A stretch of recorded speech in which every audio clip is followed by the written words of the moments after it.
Kung tapos na sa main course na negosyo, panghimagas naman ang subukan para iwas umay na sweet success pa. Quezon City, Makati o Taguig, basta may bazaar, join ang negosyanteng si Maan. Mukha mang simpleng cookies ang kanyang paninda, pahirapan daw ang pagsisimula ni Maan dahil pinili niyang maging kakaiba. Ang available na cookies sa market is yung chocolate chip, diba? Kami, we wanted to go outside the norm. We wanted to offer something unique. Oatmeal cookies kasi dessert siya na can satisfy you at the same time being healthy and with less guilt. Matapos mag-let go sa kanyang corporate job at mag-full-time sa kanyang cookie business, agad daw naging sweet success. Nung nagsisimula pa lang kami, for a week, siguro yung 200 cookies, ganyan 500 cookies. Ngayon, isang araw, nakaka-accommodate na kami ng 1,000 cookies. Yung 20,000, kaya na namin siya ng isang araw lang. Ang masarap nga. Mas gusto ko yung ganito. Chewy na. Oo. Gusto ko yung chewy. Kasi hindi siya Hindi ako fan masakit ng sobrang kainin. lambot eh. 9.5 out of 10. 9.6 out of 10. Perfect siya sa mga nagda-diet. Para siyang oat bar. Kasabay ng tuloy-tuloy nakita ni Maan sa kanyang oatmeal cookies, tuloy-tuloy din daw ang pagsasanay niya para ma-master ang negosyo. Ang dating home-baked oatmeal cookies sa baking studio na ginagawa ni Maan. So, nag-start kami is 5,000 pesos. From time to time na kumikita na yung business, nilalaan ko lang siya sa business para investment. So, ngayon, meron na kaming baking studio na doon na kami gumagawa ng dough.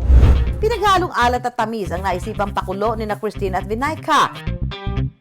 Gamit ang patatas at tsokolate, nakabuo sila ng kakaibang kutkutin.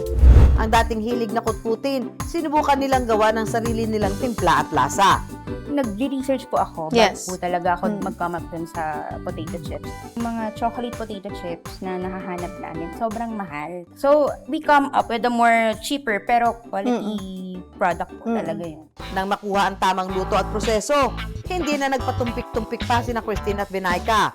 Ang kanilang potato chips coated with chocolate, inalok para bumenta. Yung una naming naisip, ma'am, is through friends and family. So, sila po talaga yung una naming naging mga customer. Alam po kasi nila na unique yung product namin eh.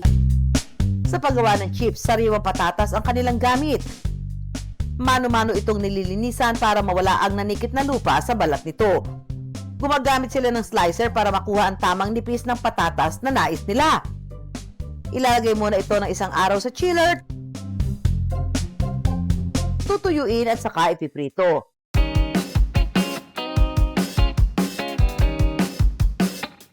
Pagdating sa chocolate coating, tutunawin lamang ang bloke ng tsokolate.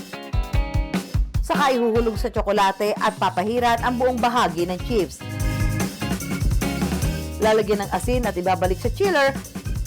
Kapag matigas na ang tsokolate, pwede nang lantakan.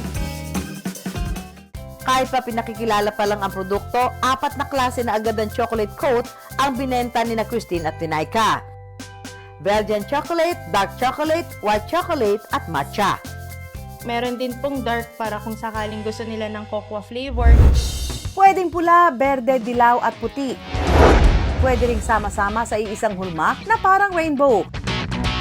Yan ang madalas ihaing jelly o gulaman sa mga handaan. Ngayon, ang kinasanayang panghimagas, hindi na lang sa cup at lianera matitikman. Dahil ang gulaman parang cake na ang datingan. Meet Lou, ang jelly master sa likod ng makukulay na jelly cake na ito. Bale, nung nag-enroll po ako ng workshop, hindi ko siya naisip na gawing business kaagad. Gusto ko lang talagang ma-experience, ma-try kung paano siya gawin. Yung process kasi nung paggawa ng jelly, parang medyo tedious siya. Kailangan may saktong temperature yung solution para hindi siya runny. Kasi kung ganun, maging malabo. Sa bawat pagtusok, nakakabuo si Lou ng iba't ibang jelly cake.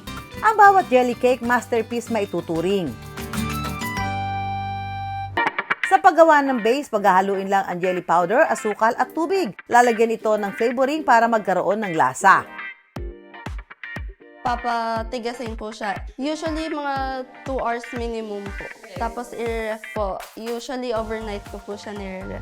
Pag hindi po kasi siya nag-set ng tama, malambot po yung jelly. So, may chance na babagsak siya on the way.